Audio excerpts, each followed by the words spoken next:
ऐसे बहुत कम लोग हैं जो किसी भी परिस्थिति में वैसे ही रहेंगे जैसे वो हैं।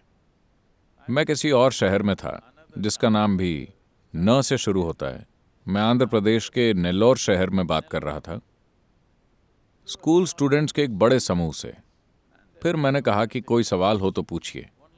एक 14 साल की लड़की ने खड़े होकर पूछा, सदगुरु, कहते हैं कि राम अयोध्या से श्रीलंका तक पैदल गए थे।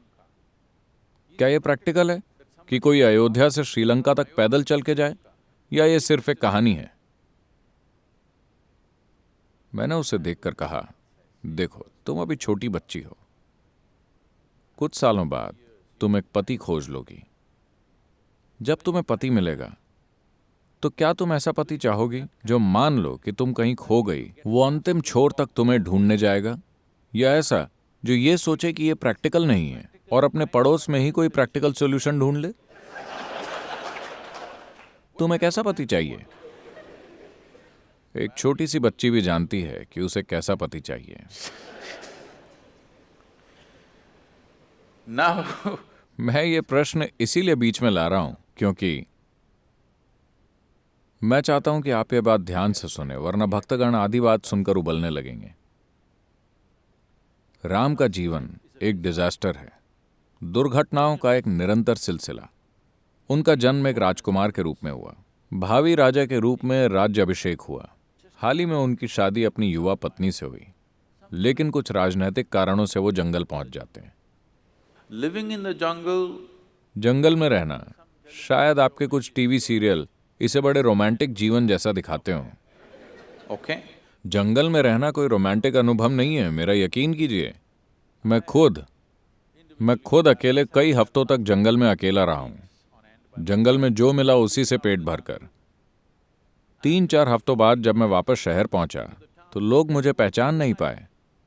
ऐसा होता है जंगल का जीवन। तो एक युवा पत्नी, वो आदिवासी महिला नहीं है, एक राजकुमारी है। उनके साथ जंगल में रहना कोई रोमांस भरा जीवन नहीं, बल्कि बहुत कठिन जीवन है।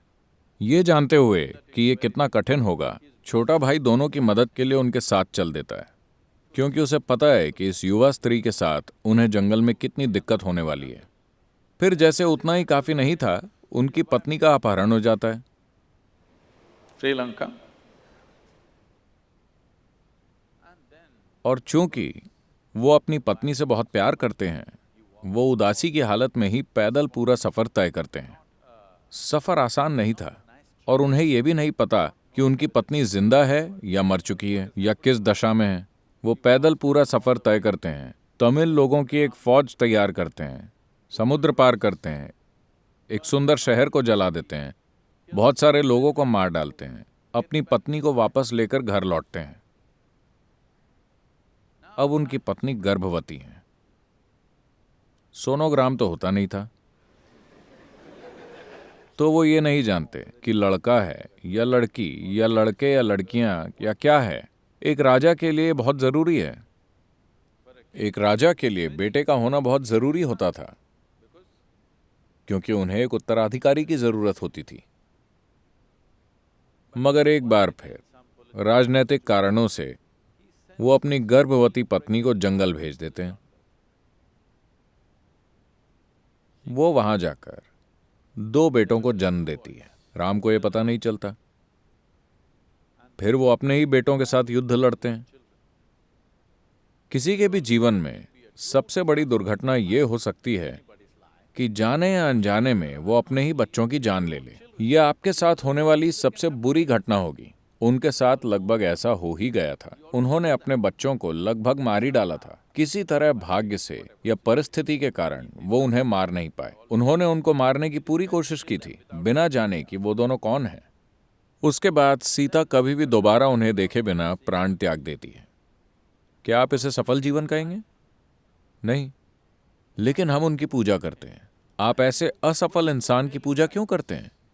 क्योंकि चाहे जो भी दुर्घटना हुई हो, उस इंसान ने कभी गुस्सा नहीं किया, कभी नफरत नहीं की, उन्होंने कभी अपना संयम नहीं खोया, उन्होंने अपना संतुलन 100% बनाए रखा, उन्होंने अपने जीवन के सिद्धांतों और मूल्यों का त्याग कभी नहीं किया।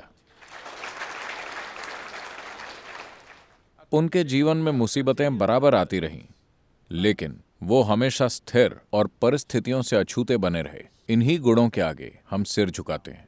हम उनके आगे इसलिए सिर नहीं झुकाते क्योंकि वो बहुत सफल थे।